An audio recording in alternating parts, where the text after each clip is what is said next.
You better believe we are dancing to that music. It's Election Day. This is CBSN Minnesota's Daybreaker. We're so glad to have you with us. Are you guys ready for this? Are you ready? We've been building to this for more than a year.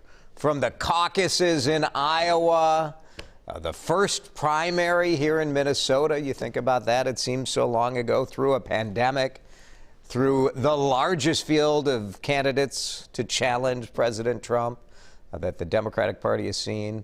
And today is the day. It's the day you get to vote. All of the blah, blah, blah from the experts and the newsmen and newswomen, and now it's up to you, as it has been for weeks here in Minnesota anyway, with all the early voting going on. And the weather today is certainly not going to stop anybody from getting out and voting. Look at this. It's going to be in the upper 60s. Yeah, at noon 60, at 4:64. But Riley's high for today, what did he say the high was going to be? Can I hit the button and see? We don't know. I thought it was 68. We're getting close to 70. Today, tomorrow, and Friday will be over 70. So it's going to be a great week. It's a great day. It's Election Day. I love watching this coverage. It's like the Super Bowl for journalists is what people have been saying, and I think that's about right. Polls are open right now all across Minnesota and Wisconsin. People are voting as we speak. You have until 8 p.m. tonight to vote, and as always, if you're in line at 8 p.m., stay in line. You can vote. We know nearly 100 million Americans have already voted. Will we know the winner tonight? Will we not? Well, that's what we're asking you on the Daybreaker today. Some states saying, with early votes coming in, and their state law doesn't allow them to start counting the ballots or even processing the ballots until the votes close today. In Minnesota, the ballots have been processed, the early ones, and so they just have to hit a button to tabulate them. What do you think? When will we know the results of the election? Let's do this like it's a baby due date delivery pool. So give me the date and the time when you think we'll know who won, and we'll read through a few of your comments this moment. On the final day of the campaign, both President Trump and his Democratic challenger, Joe Biden, went to Pennsylvania, and I think this is helpful as we all watch the coverage tonight. When you see them both focusing on Pennsylvania, you know how important that state is. The president also held a midnight rally in Grand Rapids, Michigan. Look at the crowds there, just as he did before his 2016 victory. Former vice president was in Pittsburgh. That is where he kicked off his campaign in 2019. Throughout the day, of course, both candidates urged Americans to get out and vote. Get your family, get your neighbors, get your co-workers, get your boss, grab them by the tie, say, let's go, boss. I believe the message is going to be loud and clear. It's time for Donald Trump to pack his bags and go home. President Trump plans on spending tonight at the White House. Joe Biden has a couple more events in Pennsylvania today. Of course, it's not just the White House up for grabs today. Control of the United States Senate at stake as well. A Minnesota seat getting some national attention this morning. The latest average of polls shows challenger Jason Lewis has been closing in on incumbent Democrat Senator Tina Smith. Just a 5-point gap in the average of the polls. So we'll be keeping a close eye on this race tonight. Some metro businesses are taking the better safe than sorry approach. Concerned that emotions might run high when election results are in. Many Minnesota businesses are putting up the plywood to protect their window. We have done that here on Nicollet Mall. Our plywood's been up for a while after some unrest in downtown.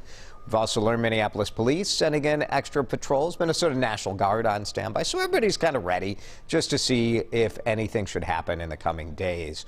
In the nation's capital, they put up a temporary fence around the White House. 250 members of the National Guard are placed on standby. Hopefully it'll just be a normal election and everything is going to be fine. Some of the first results of the election are in. This is a fun tradition, isn't it? First ballots cast just after midnight in the New Hampshire burg of Dixville Notch. The results were tabulated. It took him a while to tally up those 5 votes. Joe Biden ran the table. All 5 went to him. A new study finds that more than half of Americans expect today, Election Day, to be the most tense day of their lives. To which I say, how boring is your life if today is the most tense day? You've never had anything more tense? Like, what is the most tense? This is an interesting. What is the most tense day of your life? For me, it was the birth of our first child. That was very nerve-wracking. Sean, for you? Absolutely. Yeah, baby delivery. If you never had kids, maybe. Even so, like, I don't know. Like, is the election more stressful than like taking your driver's test? I don't know. What's more tense? So maybe you need this. How about we shove some needles in your face? 2 YMCA locations. In the foot? I've never done acupuncture. I'm sort of tempted by this. I'd be down for that.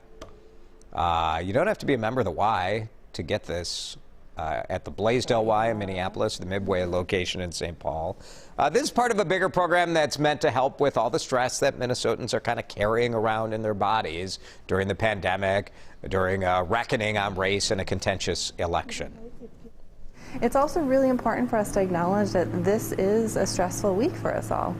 And I hope that by us offering these services in these spaces, it gives permission to people to come out and feel safe coming to the Y, to do some self-care, to take a break, to restore, so we can get back at the community care we're all doing.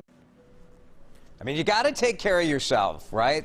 Like, that's for sure the most important thing I want to say to you about today. If you are stressed, go to WCCO.com. These sessions are being offered 5 days a week in both locations. WCCO.com/links. Take care of yourself. Take care of yourself today. You can't control the overall thing, but take care of yourself by, maybe it's by encouraging people to go out and vote or helping drive some of the polls. Maybe that helps you. Or maybe it's a day to unplug or go for a run. Or maybe hang out with your fish.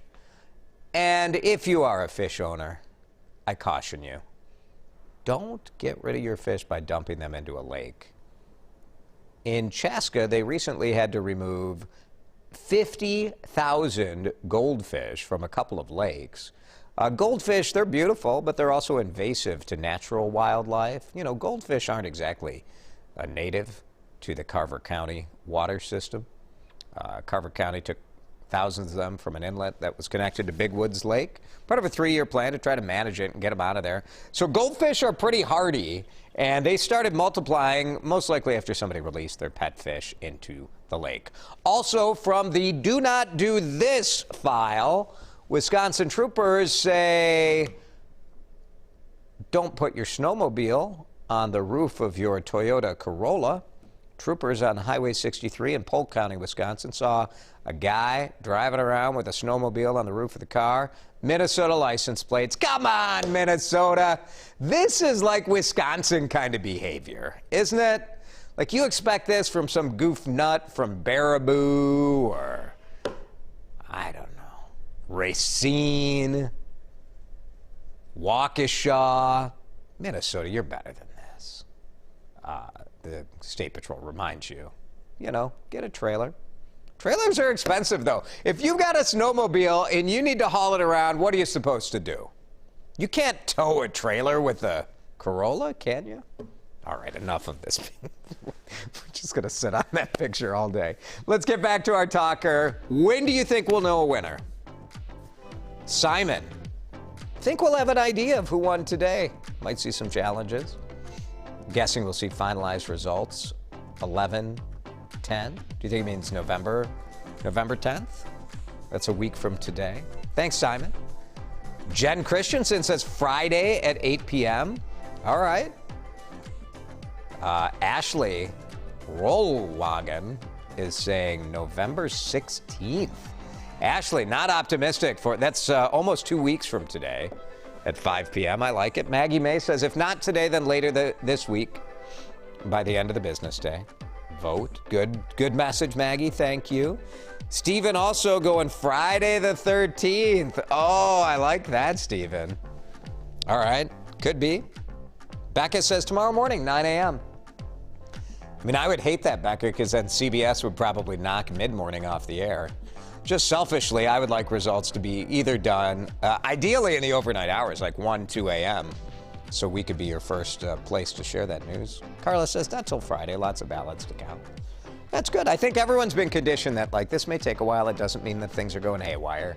It just means they're making sure. We want to get it right. We want to get it right for sure. Have a great election day. Celebrate the fact that we as Minnesotans and Wisconsinites and Americans, we get to choose who our next leader is. And today is the finish line of that process. We'll see you back here. Will we know the winner by the CBSN Minnesota Daybreaker tomorrow? We'll see you.